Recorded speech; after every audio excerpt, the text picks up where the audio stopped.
Assalamualaikum warahmatullahi wabarakatuh. Saya Muhammad Ridwanul Sholihin dari kelas 3E dan 4 Sistem Kelistrikan. Di sini saya akan menjelaskan mengenai sistem SCADA pada sistem tenaga listrik secara singkat. Nah, sebelum saya melanjutkan ke penjelasan tentang sistem SCADA, di sini saya akan memperlihatkan terlebih dahulu gambar dari ilustrasi sistem tenaga listrik secara umum yang mungkin sudah sering dijumpai. Nah, ini merupakan gambar dari sistem tenaga listrik. Nah, pada sistem tenaga listrik itu terdapat beberapa unit yang mana setiap unit mempunyai fungsi dan peran masing-masing. Pada sistem tenaga listrik yang ada di gambar di sini ada unit pembangkit, ada gardu induk, dan juga gardu distribusi. Yang mana untuk setiap unitnya itu mempunyai fungsinya masing-masing. Seperti contohnya pada unit pembangkit. Nah, pada unit pembangkit ini berfungsi untuk menghasilkan suatu energi listrik yang kemudian akan disalurkan ke konsumen melalui beberapa tahapan. Nah, energi yang dihasilkan dari pembangkit listrik ini nanti akan disalurkan ke gardu induk melalui saluran transmisi. Nah, pada gardu induk akan mentransformasikan tenaga listrik tegangan tinggi ke tegangan yang lainnya atau ke tegangan menengah. Nah, di gardu induk ini juga dapat melakukan suatu pengukuran, pengawasan operasi serta pengaturan pengamanan dari sistem tenaga listrik.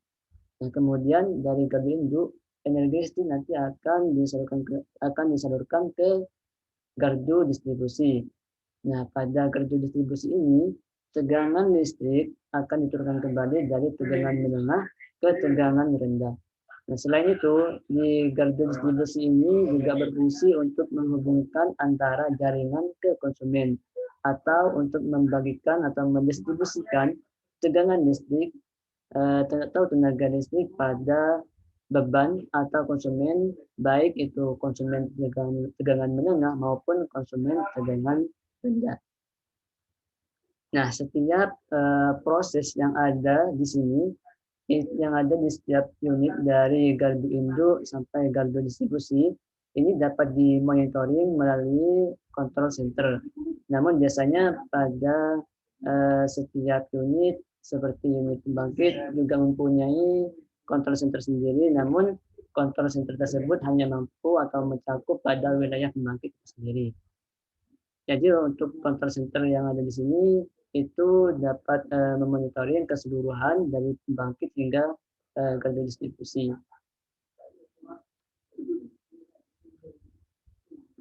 Nah, ini merupakan gambar dari ruangan control center Jawa Bali, di mana dapat dilihat bahwa di sini menampilkan ada suatu layar yang menampilkan gambar dari sistem tenaga listrik yang ada di Jawa Bali yang berupa gambar, ada juga yang berupa data hingga berupa kurva.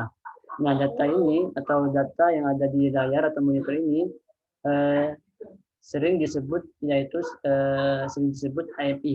Nah, HMI ini juga merupakan bagian dari SCADA. Nah, apa sih itu SCADA? SCADA sendiri merupakan kependekan dari Supervisory Control and Data Acquisition, yang mana untuk supervisory merupakan pengawasan, kemudian untuk kontrol yaitu merupakan pengontrol atau pengendalian, dan juga data acquisition yaitu akuisisi data. Nah, dari arti yang ada di sini dari SCADA ini dapat dijabarkan bahwa sistem SCADA itu merupakan suatu sistem kendali berbasis komputer yang bisa digunakan untuk proses pengawasan, pengukuran, dan pengendalian secara real time, dan juga mampu untuk menyimpan semua data dan menyimpan semua data yang ada di lapangan yang terhubung dengan sistem SCADA itu. Nah, pada sistem SCADA itu juga mempunyai komponen. Di sini merupakan komponen-komponen penting yang ada pada SCADA. Di sini ada MTU, atau master terminal unit, kemudian ada remote terminal unit, ada sensor dan aktuator, dan juga ada jaringan komunikasi. Nah, untuk MTU atau master terminal unit di sini merupakan suatu perangkat yang mengeluarkan perintah kepada remote terminal unit atau RTU yang terletak pada remote area untuk mengumpulkan suatu data yang diperlukan untuk menyimpan informasi dan memproses informasi serta menampilkan informasi dalam bentuk gambar. Nah, dalam bentuk gambar, biasanya dalam bentuk gambar, kurva, tabel, dan lain sebagainya. Jadi, MDO inilah nanti yang akan menampilkan data-data yang ada di lapangan berupa gambar, kurva, dan lain sebagainya secara real time di suatu layar atau monitor yang biasa kita sebut HMI. Nah, berbicara mengenai HMI, HMI di sini merupakan subsistem dari sistem SCADA yang menampilkan semua operasi pada sistem SCADA, baik itu untuk keperluan monitoring, kontrol, dan lain sebagainya.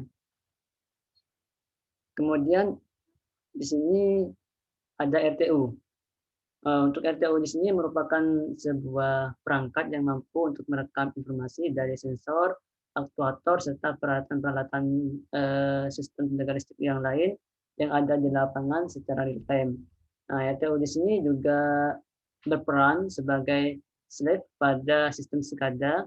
Jadi RTU ini hanya akan memberikan data atau informasi yang diminta oleh MTU, dari di mana kemudian data yang dihasilkan atau diterima oleh RTU ini nanti akan dikirim ke MTU.